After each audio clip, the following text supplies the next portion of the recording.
Chapter 22. Beach. A military helicopter picked them up from the hotel roof before dawn. The trainees sat on their packs in the dusty cargo area behind the pilots. Their tropical uniform had lightweight trousers, long-sleeved blue tops without numbers or CHERUB logos, and hats with pull-down flaps to protect their necks and ears from the sun. Large crawled around, fitting each trainee with an electronic wristband. The plastic strap locked on so it could only be cut off with a knife. "Don't remove the bracelet under any circumstances," Large shouted over the noise of the rotor. "In an emergency, unscrew the button on the side and press it down firmly. The helicopter is on standby and will reach you within 15 minutes. If you get bitten by a snake, press it right away. We'll be at the first drop point soon. Everything you could possibly need is in the backpacks. It's now 1000 hours. Each team has 4 checkpoints to reach within the next 72 hours. If you don't reach all the checkpoints before the target time, you have failed training and you'll have to start again at day 1. Remember, this is not a training area. Mistakes down there will not get you punished, but they might get you killed. There are about 1,000 things in the jungle that will kill you or make you so sick you'll wish you were dead." The helicopter stopped moving about 10 meters off the ground. The side door slid open, filling the cargo area with sunlight.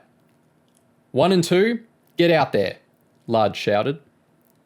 Mo and Shaquille dangled their feet over the side of the helicopter. Large threw out their backpacks. James saw the boys disappear, but couldn't see if they'd landed okay because of the dust blown up by the rotor. Large gave the pilot a thumbs up, and the helicopter moved on to the next drop. Kerry looked unhappy. Jumps put a strain on her weak knee. Gabrielle and Connor dropped, then they moved to the final position. James looked down. There was wet sand covered with a few centimeters of seawater beneath him. He watched his pack splash down, summoned his courage, and slid off the platform. They'd been trained how to jump safely. The trick was to collapse onto your side so the impact was absorbed by the whole body. If you landed too straight, you risked smashing your hips or ankles. Too flat, and your whole body smacked down hard, often breaking an arm or shoulder. James got the landing spot on. He scrambled up, splattered in wet sand, but unhurt. Kerry screamed as she hit the ground. James rushed over. "You okay?" he asked. Kerry got up slowly and took a few nervous steps on her weak knee. "No worse than usual," she said. The helicopter flew off. James shielded his eyes from the swirls of sand. They dragged their backpacks out of the wash and up the beach. The sun made the white sand dazzle. "Let's get into the shade," James said. They settled under a palm. James rubbed wet sand off his hands onto his trousers. Kerry found the mission briefing in her pack. "Oh, crap," Kerry said. "What?" Kerry showed James a page of her briefing. It was in Japanese. James quickly found his own copy. His heart sank. "Great! All in Russian," James said. "If I'd known my life would depend on it, I probably would have paid more attention in class." They realised the 2 briefings were identical. James could understand half the Russian. Kerry was a bit better with the Japanese. By comparing the 2 versions and making a few assumptions, they worked out almost everything. There were a couple of sketchy maps, marked with the position of the first checkpoint, but no indication of where they had been dropped or where they had to go after that. They had to reach the first checkpoint by 1800 and sleep there overnight. "I suppose there'll be another briefing when we get there," Kerry said. James went through his backpack. There was tons more than they could carry. What was worth taking? Some stuff was obvious. Machete, compass, plastic pool for collecting rainwater, emergency rations, empty water canteen, first aid kit and medicine, water purification tablets, sunscreen, mosquito nets, matches, Swiss Army knife. A roll of plastic bin liners weighed next to nothing and had a dozen potential uses. There was also a tent with metal poles. "Leave it," Kerry said. "It weighs a ton and we can make a shelter out of palms." They threw out a lot of heavy items: spare boots, umbrellas, cutlery, thick jackets. Some items were bizarre. They couldn't think of any use for a rugby ball or a table tennis bat. The paperback edition of the complete works of Shakespeare might have helped start a fire, but they decided it was too bulky. The packs were manageable once they were stripped out. James kicked through the stuff in the sand, hoping they hadn't left anything that would turn out useful. "What now?" James asked. Kerry held out the map and pointed to a mountain in the distance. "The checkpoint is on the bank of the river," Kerry said. "That mountain over there is marked on the far side of the river, so we walk towards it." "How far?" "Impossible to tell. There's no scale on the map. We'd better move fast, though. We'll never find the checkpoint once it gets dark." The plan was to follow the coastline until they hit the river mouth, then walk upstream to the checkpoint. Walking inland was more direct, but there would be no way to tell which direction to turn when they reached the river. Walking on the beach was impossible because of the bright sun and heat. Instead, they stuck to the jungle 100 metres or so inland. The trees here formed a shady canopy filled with screeching birds. The only plants beneath the canopy were a few mosses and fungi. Apart from giant tree roots and the odd detour around a fallen trunk, the terrain was level, and they made a steady pace. It was a battle keeping insects off. Kerry had a screaming fit when a 10-centimetre long millipede tickled up her leg. Its bite swelled into a red lump. Kerry reckoned it hurt worse than a wasp sting. After that, they tucked their trousers into their socks. Once an hour, James and Kerry moved on to the beach. Trees nearer the beach were smaller and more spread out. They knocked down coconuts and, once they got the knack of opening them, gorged on the sweet milk. There were fruit trees everywhere, but they only ate fruits they recognised in case any were poisonous. After drinking, they would put down their packs, kick off their boots, and run fully clothed into the sea. The biggest risk in the jungle doesn't come from predators, but mosquitoes. The tiny flying insects stick their proboscis under the skin to drink your blood. The bite only leaves an itchy red mark, but the microscopic malaria parasites they spread from one victim to the next can make you sick or even kill you. The kids hadn't been given malaria tablets, so all they could do was cover up their skin, try to keep dry, and wear insect repellent. Mosquitoes are attracted to the smell of sweat, so after each dip, James and Kerry put on dry clothes. They wrung out the sea-drenched clothes and draped them over their backpacks, knowing the heat would dry them before the next stop. After changing, they smeared on mosquito repellent and sunscreen before heading back into the shade under the dense trees.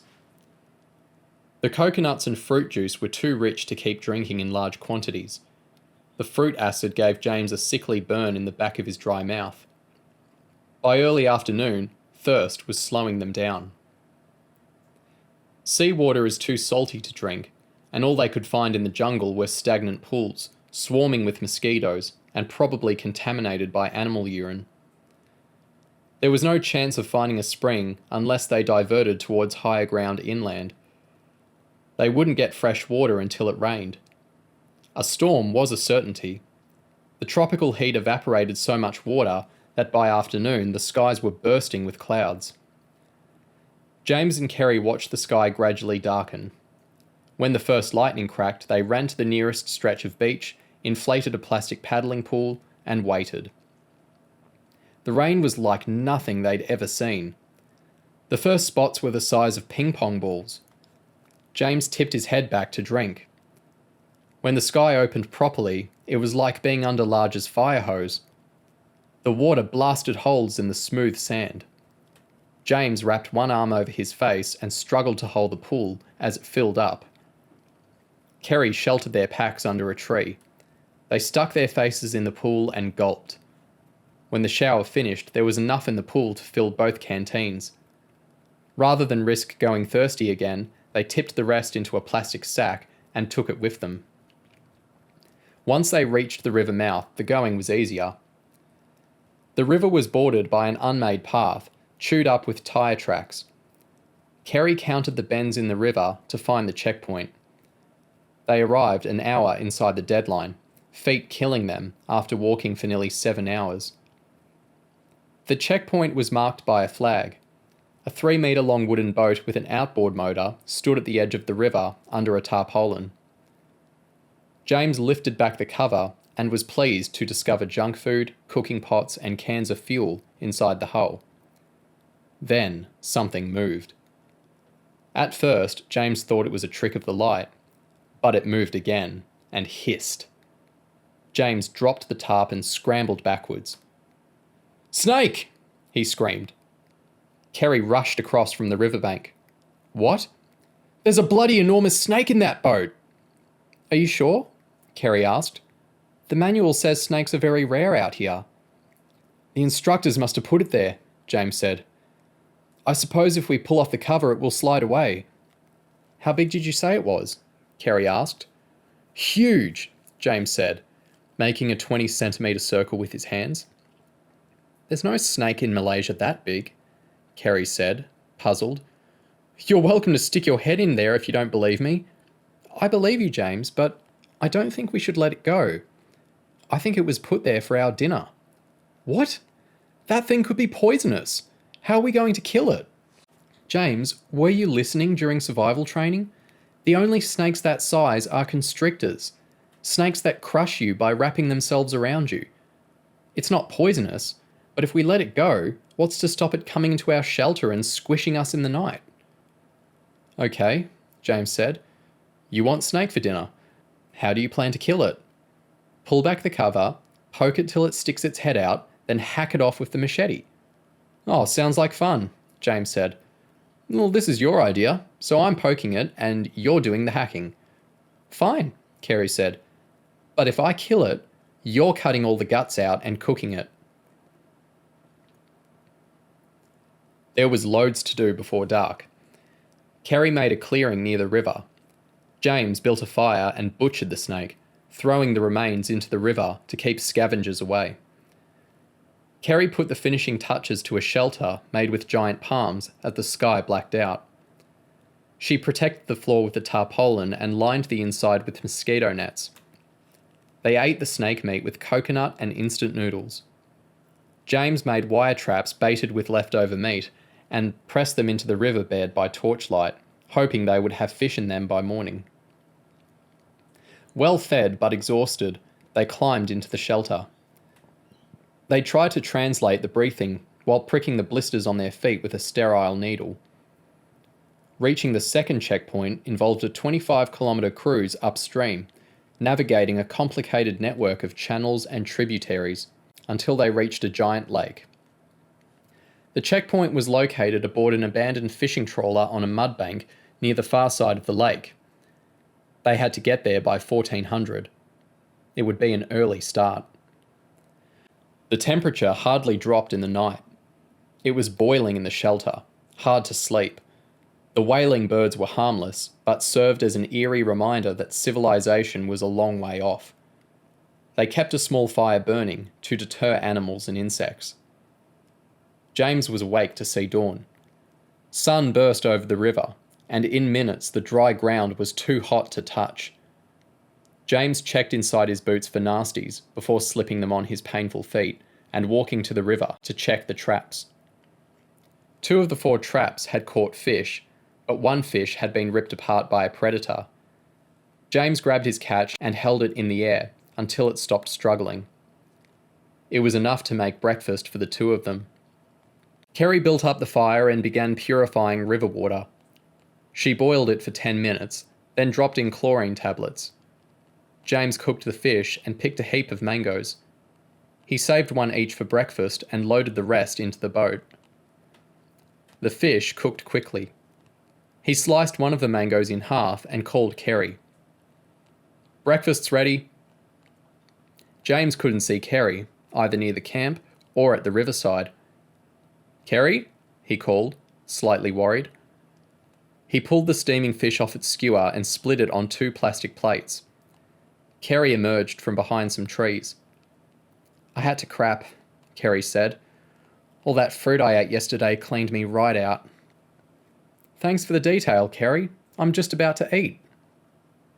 Something occurred to me, she said. What? Remember we left the complete works of Shakespeare on the beach? Yeah. I think we were supposed to use it as toilet paper. Chapter 23. Cruise. James and Kerry stood on either side of the outboard motor, with their palms pressed against the back of the boat. It had taken a succession of almighty shoves to nudge the bow over the edge of the riverbank. We should have emptied everything out first, Kerry said, wiping a gallon of sweat off her face. Not worth it now, James puffed. I think the next one will do the trick. Ready? They pushed the hull past its centre of gravity. It tipped forward and began sliding. A backwash ran up the shallow embankment, the muddy water swirling over the toes of their boots. Water surged over the bow as the boat punched the water. For a second, they both thought it was going under. When the craft stopped rocking, the rim of the hull was only a couple of centimetres above the waterline. Each swell in the river splashed a drop more water over the side. The river wasn't deep enough to put the boat beyond rescue if it sunk, but the engine and half their equipment would be wrecked, along with any chance they had of making the next checkpoint. Kerry waded in up to her waist and grabbed a can of fuel out of the boat, being careful not to lean on the hull. James positioned himself nearer to shore, took the can off Kerry and hurled it towards dry ground. Once they'd pulled out their sodden packs, fresh water and fuel cans, the boat sat higher in the water. Phew, James gasped. That was too close. Brilliant time-saving idea, Kerry said furiously. I told you we should have taken the stuff out. You didn't, James said. James was nearly right. Leaving the stuff in the boat was his idea, but Kerry's objection had been on the basis that they wouldn't have the strength to push it, not that the extra weight might make the boat sink when it hit the water. James grabbed a couple of cooking pots from the shore and they bailed out all the water. When the bottom of the boat was dry, they turned to the fuel and equipment scattered along the embankment. I suppose it's the same as yesterday, Kerry said. What do we need, and what can we leave behind? It made James queasy when he thought about how close they'd come to failing on the 98th day out of 100. Failing this close to the end of training would completely do your head in. The boat was now trundling upstream, against the current. Their sodden packs and equipment were spread over the deck, drying in the morning sun. The river varied in size. Some places, shallow water stretched over 30 metres wide. They had to go slowly, with James leaning over the bow, shouting directions so that Kerry didn't ground the hull. When things got desperate, James used a wooden oar to nudge them away from disaster. In the narrow sections, the river was deeper and the currents stronger. Trees and bushes loomed over the water, and they had to duck under low branches. When it was plain sailing, Kerry would open up the throttle, and the gentle putt-putt of the engine turned it into a whine, accompanied by thick blue exhaust fumes. She stayed on the wooden bench near the outboard motor, making gentle adjustments to their course and marking off progress on her chart. James's job was more physically demanding, but even though the sun was fierce and working with the oar strained his shoulders, he preferred it to taking responsibility for navigating them safely through the dead ends and tributaries leading towards the lake. It was the hottest part of the day when they broke onto open water. The lake ran further than you could see through the glaring sun. James abandoned his oar and sat on a fuel can in the middle of the boat, occasionally bailing out the water sloshing around the hull. Can you see the trawler anywhere? Kerry asked. If I've read the Japanese in my briefing right, it's on a mud bank at the north end of the lake, marked by 3 red warning buoys. James stood up, squinting in a vain attempt to cut out the glare of the water. It was a pity they didn't have sunglasses. I can't see squat, James said. We'll just have to keep cruising around the edge until we spot it. Kerry looked at her watch. We've got 2 hours until the deadline, but the sooner we get to this checkpoint, the longer we have to reach the next one.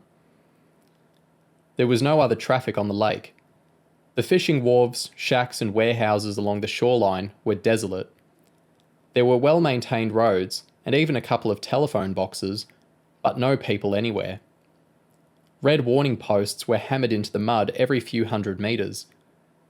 The writing was in Sarawak, so James couldn't read the words, but the yellow and black stripes and the bolts of lightning sent out a message that was clear in any language: stay the hell out of here.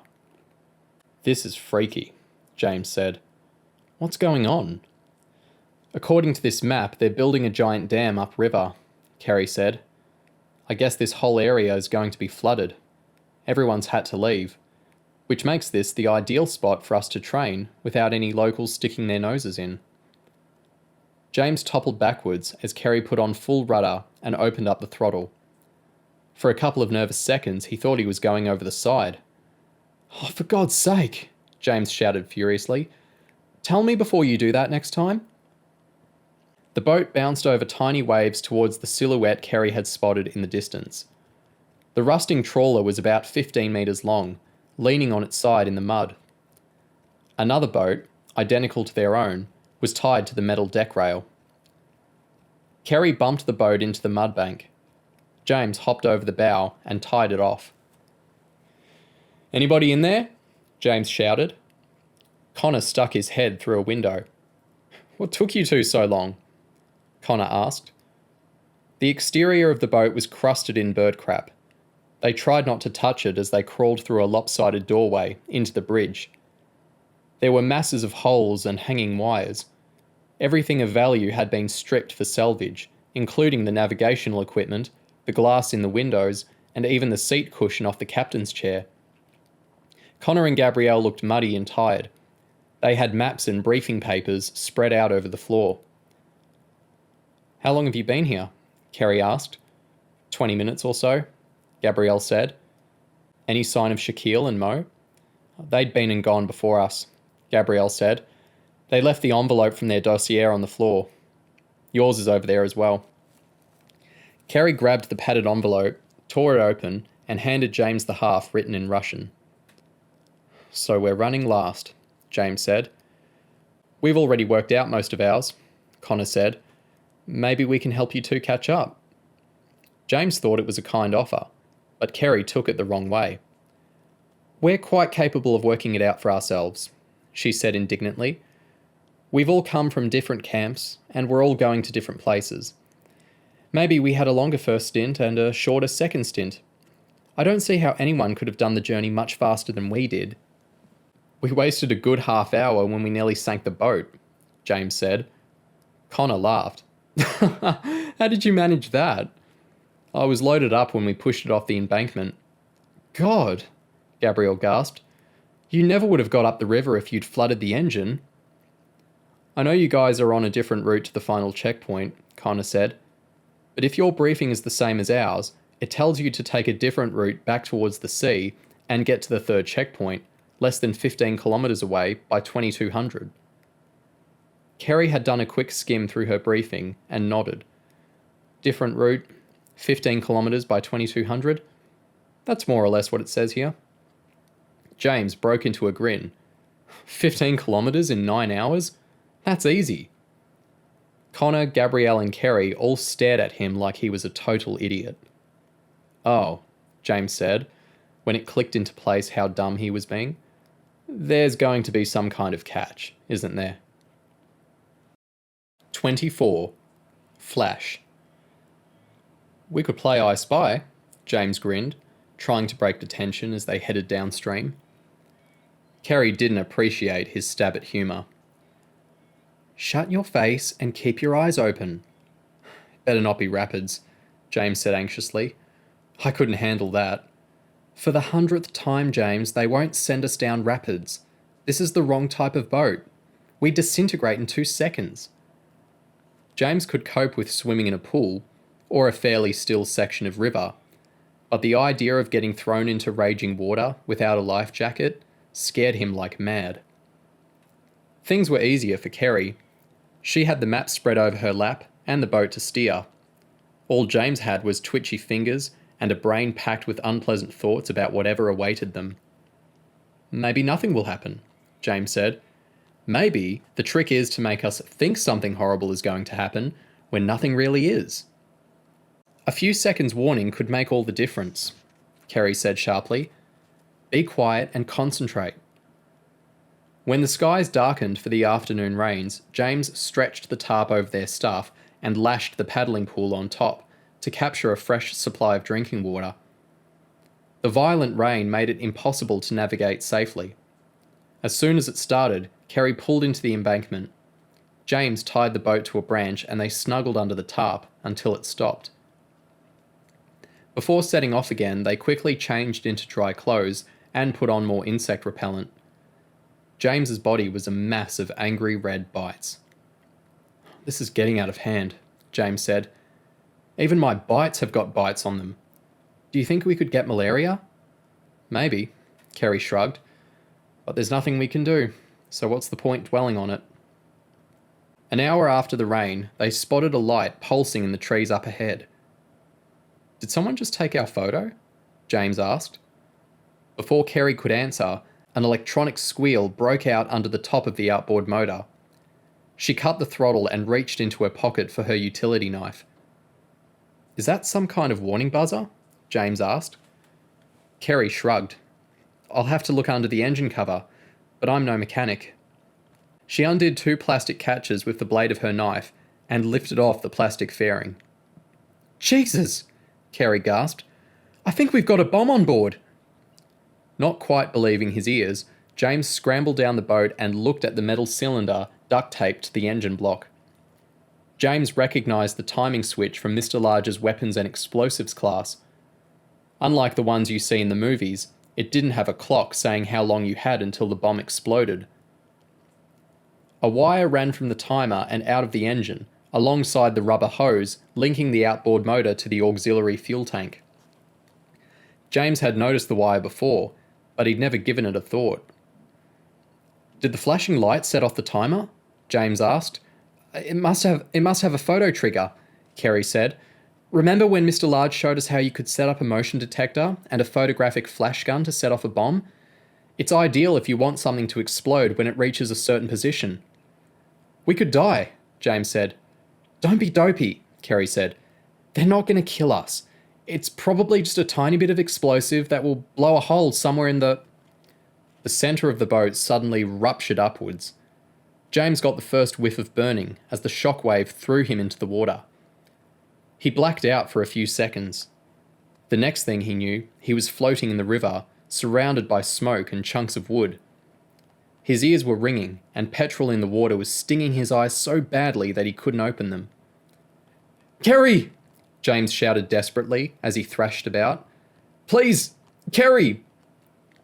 The petrol was burning his throat, and he felt like he was choking. Kerry, I can't see! Stand up! She shouted. James could barely hear her voice over the ringing in his ears. Her hands slid under his armpits. Put your feet down. James felt a surge of relief as his boot touched the sandy river bottom, just over a metre below the surface. Oh, I thought I was going to drown, James gasped as Kerry steadied him. I thought it was deep. Kerry led James by the hand towards a boulder sticking out of the water. His eyes felt like they were on fire. All he could see were blurs of light. Sit there a minute, Kerry said. Keep blinking as much as you can. Are your eyes okay? James asked. Fine, Kerry said. I jumped off the back of the boat and swam away from the debris. Kerry had spotted her backpack tangled in a bush on the riverbank and waded to its rescue.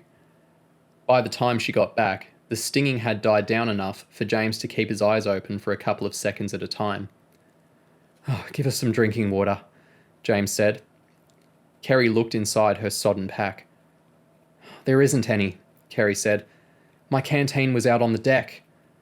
How far do you reckon it is to camp? 3 kilometres, Kerry said. We'll have to swim it. I've never gone more than 100 metres, James said warily. I'll make you a float out of the backpack. Oh, it's a long way, James said. Couldn't we just walk along the bank? Kerry pointed at the tangle of branches and leaves hanging over the edge of the river. You'll never crawl 3 kilometres through that lot in a million years. I suppose, James said. You'll swim better without boots. Give them to us and I'll tie them around my waist. Seriously, Kerry, I don't think I'm up to this. As James pulled off his soggy boots, Kerry found the roll of plastic bin liners in her pack. She stripped out everything but absolute essentials: knife, map, insect repellent, and compass. Then she got one of the bin liners and blew it up until it was big enough to fill the backpack. We'll both hold on to the straps and float downstream, Kerry said. Just kick gently. The current will do most of the work for us. Training was supposed to push you to the limit. They could starve you, humiliate you, and work you until you were begging to quit. But at the end of the day, they didn't want to kill you. The route downriver had been carefully selected by the instructors so that the danger to anyone who could swim was minimal. The water was never more than a few metres deep. The currents were moderate, and the banks were rarely more than 20 metres apart. That still left water snakes and sharks to worry about. The sharks were only little, but they looked perfectly capable of nipping off fingers and toes, and it wasn't a nice feeling when one swam up close, showing off rows of teeth. James panicked a couple of times when he lost sight of Kerry and grazed his thigh on a jagged rock. But they reached the checkpoint as it was turning dark, with 3 spare hours before the 2200 deadline. They were desperate for water, and James had a couple of leeches stuck on his back, but apart from that, they felt okay as they staggered out of the water. The checkpoint was on an open stretch of land that had been cleared out by a logging company. There was a tin shed that had once served as sleeping quarters to half a dozen loggers. Ever wary of traps, James nervously poked his head inside the metal door and was surprised to find Mr. Speaks sitting in a hammock doing a crossword. "Good trip?" he asked, pushing his ever-present sunglasses down his nose and giving them the once-over. "Not bad," Kerry gasped. Their eyes fixed on a giant bottle of mineral water glinting on the window ledge. "Help yourself," Mr. Speaks said. "There are fresh packs and equipment for both of you, plenty of food in the icebox, and there's a tank of rainwater on the roof that links up to the shower head if you want to use that. After that, I suggest you read your briefings and try to grab some sleep before the helicopter picks you up. It's the only rest you'll get in the next 38 hours. "Aren't we sleeping here tonight?" James asked. "If you want to reach the 4th checkpoint, you're not sleeping anywhere, either tonight or tomorrow night. The chopper picks you up here at 2200 and drops you on a footpath 188 kilometres from your final checkpoint. That's the exact distance from London to Birmingham, and you've got until 10,000 hours on the final day to get there. If you fall asleep, you'll never make it."